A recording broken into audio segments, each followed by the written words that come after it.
Hello guys, TKG here for your comfortable LostArk life. In this video, I'd like to cover the recent updates and improvements that was live on the LostArk KR, as the KR region update progression are quite slightly ahead than the global, so I thought it'd be great to share some of those infos for your LostArk journey. Now follow me, I'll show what you need.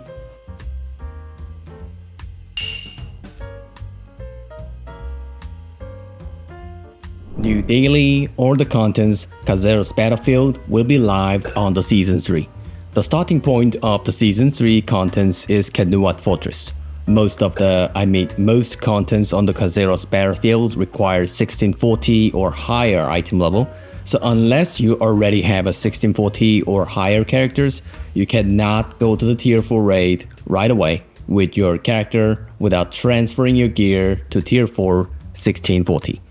Kanuat Fortress is a separate daily contents, so it will not affect anything on the Chaos Gate daily numbers.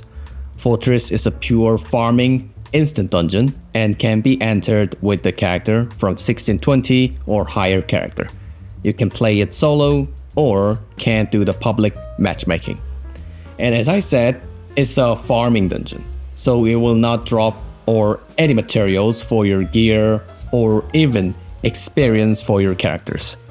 Every day, first time of the Fortress run will give you the 1 tier 4 relic gear selection box, and after that, you can get the random gear from the enemy. And also the selection box will be dropped randomly after you clear the dungeon. And Fortress can be entered 3 times every day. So if you got lucky, you can fully upgrade your gear to tier 4 1640 on 2 days.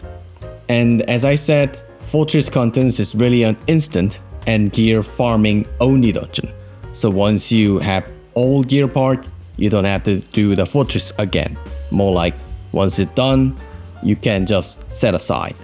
Also, the new daily and new contents for the tier 4 or 1640 or higher players was added on the Season 3. New Chaos Dungeon known as Cruzan Frontline and the new tier 4 Guardian Raid and a new cube will be added on the Season 3. Besides, tier 4 materials can be farmed only on the tier 4 contents or more like 1640 or higher contents. So if you wish to farm more materials for your alt or for your main, you need to transfer your characters to tier 4 if you wish to save more gold for more materials. Currently, the new Chaos Dungeon Cruzan Frontline is separated into 2 parts, which known as Operation Abydos 1 and 2. 1 can be entered at 1640, 2 can be entered from 1660. But the number of the materials it is not that dramatically different. So maybe the first tier 4 arrival situation and the circumstances might not that different with Korea. Almost every tier 4 materials were quite extremely expensive than you imagine. So if you just progress to 1660 or higher at first arrival, it might cost lots of gold. So if you are considering to saving some gold and materials, I suggest, if you aren't that hardcore, you can slowly raise your characters to 1660. Or if you really have to enjoy the new Khazeros raid, Aegir, you can progress to 1660 or 1680 for hard. The choice is yours. And as the rest meter cap got extended, Operation Abydos will cost 40 rest meters if you wish to get the rest buffed reward. As the new Chaos Dungeon is once per daily, so it will require doubled rest meter. Also, the new Guardian Raid will be released on the Season 3 Tier 4 update, which will give you the new rune and the Tier 4 materials. In addition, new Guardian Raid won't require Pheromone Bomb. All you need is a potion and the Sacred Charm for the crowd control attack from the Guardian. Also, the new Guardian Raid has a new system called Just Guard system, like the Elden Ring styled guard system, which you have to press the guard key at the right time to defend the incoming attack. Normally, the difficulty of the new Guardian isn't that hard as you expect. It has only 1 gimmick you have to solve, and the other mechanics or pattern is more intuitive than the previous version Guardian Raid. Maybe I could say it is more like Sonavel or Gargadis. Besides, I think it is quite obvious to say is that if you go with empty 1640 character, it might take some time to finish the daily. I mean, you don't want to cost about 6 to 7 minutes for clearing the one Guardian raid, right? So I suggest you to make some Transcendence and the Elixir for the fast clearing. And U-Cube is quite same with the previous version cube, but as you expect, it will give you the tier 4 gem box at the last reward. And some of the changes will be live on the remaining raid too, I mean mostly for the high tiered raid. First, the Echidna Hard Mode item level will be increased to 1640. And just like the other tier 4 contents, it will give you the tier 4 materials for your gear progressions. And the gimmicks, incoming damage, HP was nerfed at the tier 4 update in Korea. And at the same time, the Behemoth raid will be changed to tier 4, and from now on, it will give you the tier 4 materials. Personally, I think the tier 4 and Hyper Awakening update, after the Hyper Awakening update, most of the tier 4 raid difficulty was really improved. I mean, it makes it easier, because the high tiered raid like Behemoth, Thermine, Echidna is quite vulnerable from super damage, so more like some clicks will end the raid. And the requirements for the Transcendence was nerfed on with the tier 4. More like it's now removed the picket requirements, like the 4th stage and the 7th stage was required clearing the hard Thermine Gate 2 and the 3. But from now on, you can just progress to 4 and 7 by just clearing any difficulty of the Gate 2 and 3. So if you already cleared the 2 and 3 of the Thermine, you can just go without stopping. And new raid, Aegir raid, will be added on the Season 3. Aegir is the first stage or first episode of the Kaziros raid, and can be entered on 1660 and 1680 character.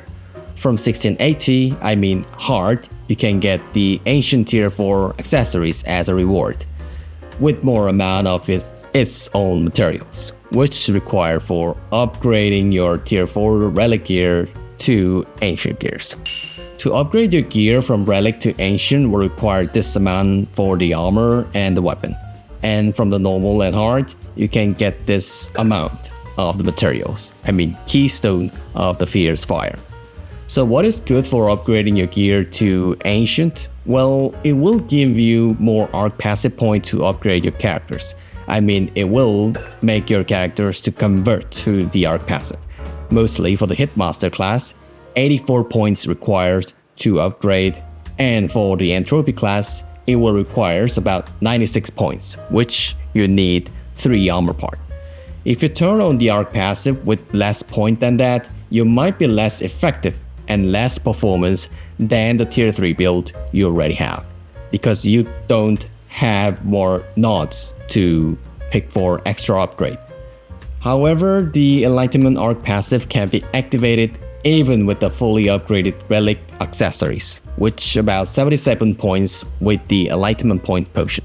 So what I want to say is that if you don't have at least point of the Ark passive, you cannot activate the Ark passive right away. More like the tier 4 relic gear, Ark passive cannot guarantee the better performance. So eventually you need more time and effort to activate the Ark passive. But I'm sure for the most of the classes, Ark passive is surely and greatly improving your characters. Better performance is quite guaranteed for most of the classes. So I'll say it is worth for trying. New accessories polishing system will be added on the Season 3. Polishing requires fragments, which when you get from the grinding the tier 4 accessories and the gold as well. Polishing will increase the enlightenment points of the accessories, and as you can see, it has a 3 stage, which give you the random effective option for the DPS characters and the support. And I think the preferred option quite seems to be already decided, like the critical attack increase. Option is intuitive, so you can know it by just looking at it.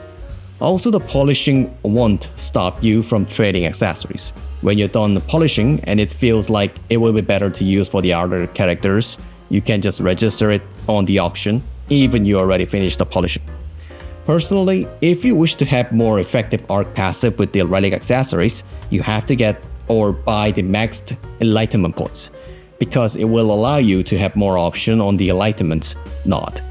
Also, the additional effect has a level. I mean, like low, middle, high. So if you wish to have a better performance, it is pretty obvious you have to have a high level additional effect accessories. Also, the ancient accessories are do more better than the relic accessories. Maybe you guys know about this one, but the relic accessories have low enlightenment points than the ancient one. So if you have an ancient accessories, you can select more on the enlightenment, and that will lead to natural damage increase. Also, the new damage factor was added on the carpet pet effect. Currently, Archdemon ancient damage increase is quite preferred on the carpet and the pet training effect. Pet training, which I already explained on the previous video, you can get the additional effect like additional damage increase, demon damage, or increase the strength, dexterity, intelligence is quite preferred option in the KR right now. Also, the new card was added on this season. Still, it is quite useless because there are not many Archdemons or the Ancient, but I'm sure it will be effective on the upcoming update, which the Kazeros Raid Episode 2, which will be releasing next week, Wednesday, in KR. That's it for this video. Thanks for watching everyone, and always thanks for your big support. Hope this video was a little help for your Lost Ark journey. Hope you do well with your Lost Ark with this video. And of course, if you like my videos, hit the sub for more upcoming infos. I'll come back with more useful infos in the next video.